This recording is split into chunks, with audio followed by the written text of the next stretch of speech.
Dragon fruit വെച്ചിട്ട് ഒരു pudding ആട്ടോ ഉണ്ടാക്കാൻ പോകുന്നത്. ഇന്നലത്തെ നമ്മുടെ വീഡിയോ കണ്ട എല്ലാവർക്കും അറിയാം. ഞാൻ പറഞ്ഞിട്ടുണ്ടായിരുന്നു ജ്യൂസ് ഉണ്ടാക്കിയതിന്റെ ബാക്കി ഡ്രാഗൺ ഫ്രൂട്ട് വെച്ചിട്ട് പുഡിംഗ് ഉണ്ടാക്കണമെന്ന്. ഇന്നപ്പോൾ അതാ ചെയ്യാൻ പോകുന്നത് കേട്ടോ. നമുക്ക് ചെറുതായിട്ടൊന്ന് കട്ട് ചെയ്തെടുക്കാം.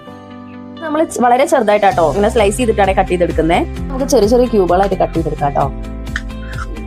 നമ്മുടെ ഡ്രാഗൺ ഫ്രൂട്ട് എല്ലാം ചെറുതായി കട്ട് ചെയ്തിട്ടുണ്ട് കേട്ടോ. ഇതിന്റെ ഇടയിൽ ഞാൻ കുറച്ച് പാലെല്ലാം തിളപ്പിച്ച് വെച്ചായിരുന്നു. പാനെല്ലാം ചൂടായിട്ടുണ്ട് കേട്ടോ. അതിലേക്ക് കുറച്ച് വെള്ളം ഒഴിച്ചു കൊടുക്കാം.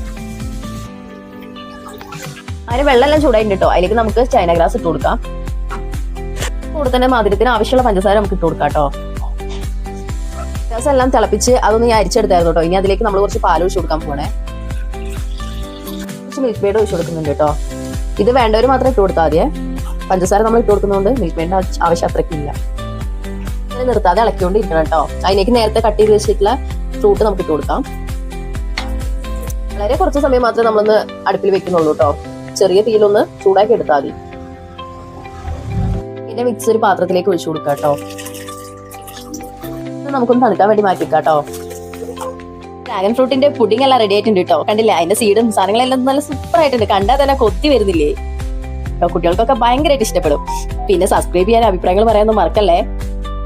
ശിക്കുട്ടനാട്ടോ ഇന്നും ടേസ്റ്റ് ചെയ്ത് നോക്കുന്നേ. ഇഷ്ടായോ? നമ്മളിതില് ഡ്രാഗൺ ഫ്രൂട്ട് കഷ്ണങ്ങളാക്കി ഇട്ടതുകൊണ്ട് തന്നെ ആ പൾപ്പെല്ലാം കഴിക്കാൻ തന്നെ ഒരു പ്രത്യേക ടേസ്റ്റ് ആട്ടോ.